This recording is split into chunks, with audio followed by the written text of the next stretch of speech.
रंजन पोद्दार जी, देखिए यहाँ पर बड़ा सवाल, मतलब विधानसभा अध्यक्ष की ओर से मतलब एक बड़ा एक्शन लिया गया तो उसको लेकर सवाल भी दागे गए। साल 1962 की याद तक दिला डाली वहां पर, उसका भी जिक्र कर दिया। सत्ता पक्ष की ओर से भी सदन में विपक्ष के हंगामे को ये कह दिया गया कि 27 के सत्ताधीश के सपने टूटने की बौखलाहट, ऐसी तमाम चीजें देखने को मिली।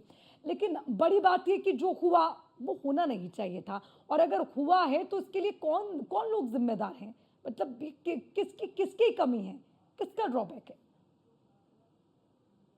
दोनों ही मुद्दे, देखिए अर्चना जी, रंजन मेरा पोद्दार ये जी, दोनों ही मानना मुद्दे, सदन के अंदर देखिए भी अर्चना जी, सदन के मेरा ये बाहर भी। मानना है, हाँ मैं बात करूं, जी, मेरी आवाज आ रही है? आ रही है, बोलिए।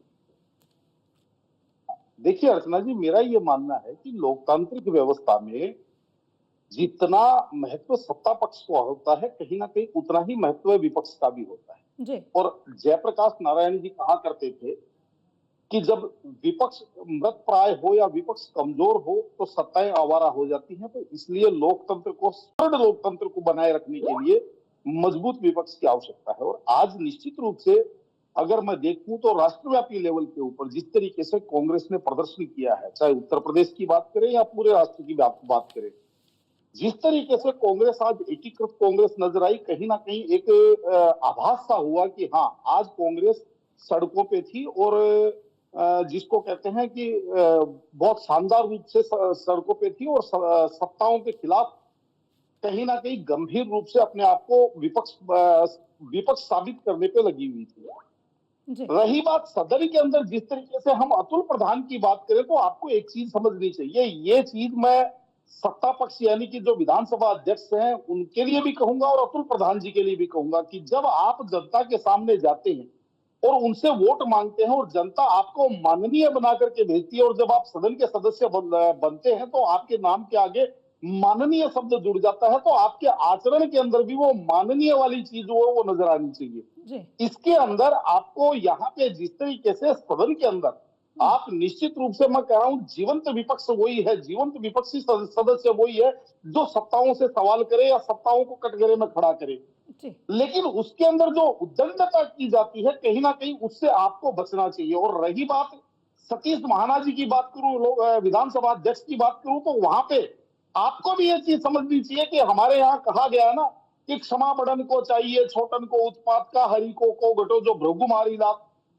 अगर मान लीजिए वहां पे किसी प्रकार का कोई उद्दंडता हो रही है तो वहां पे थोड़ा सा बड़ा दिल मेरे हिसाब से सत्ता पक्ष को, या यूं कहें कि विधानसभा अध्यक्ष जी को भी थोड़ा सा बड़ा दिल दिखाना चाहिए। और रही बात कार्यकर्ता के, जो कांग्रेस कार्यकर्ता के निधन की बात करें, तो देखिए अर्चना जी, इस चीज के लिए अब सबको गंभीरता से विचार करना चाहिए, क्योंकि हम सड़कों पे लोगों को इकट्ठा कर लेते हैं, उसकी जवाबदारी की, उसकी जो जवाबदारी और उसकी रिस्पॉन्सिबिलिटी है उसको भी आपको समझना पड़ेगा कि वो रिस्पॉन्सिबिलिटी किसकी होगी।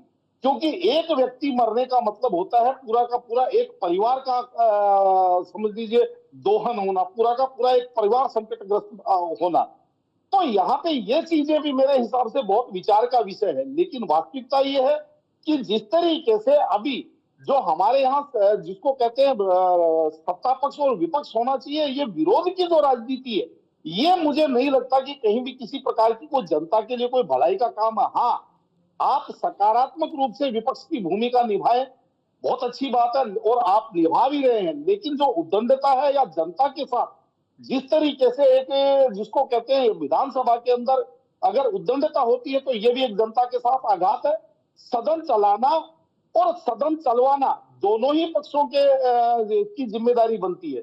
तो मेरा ये मानना है कि निश्चित रूप से जनता के मुद्दे हैं, उनके ऊपर, चाहे इसके अंदर झांसी का मुद्दा हो, जी लेकिन इसके अंदर भी आपको ये चीज देखनी पड़ेगी कि जनता से जुड़े हुए मुद्दे हों और सकारात्मक अध्ययन के बाद में सकारात्मक रूप से वो मुद्दे उठाए जाए।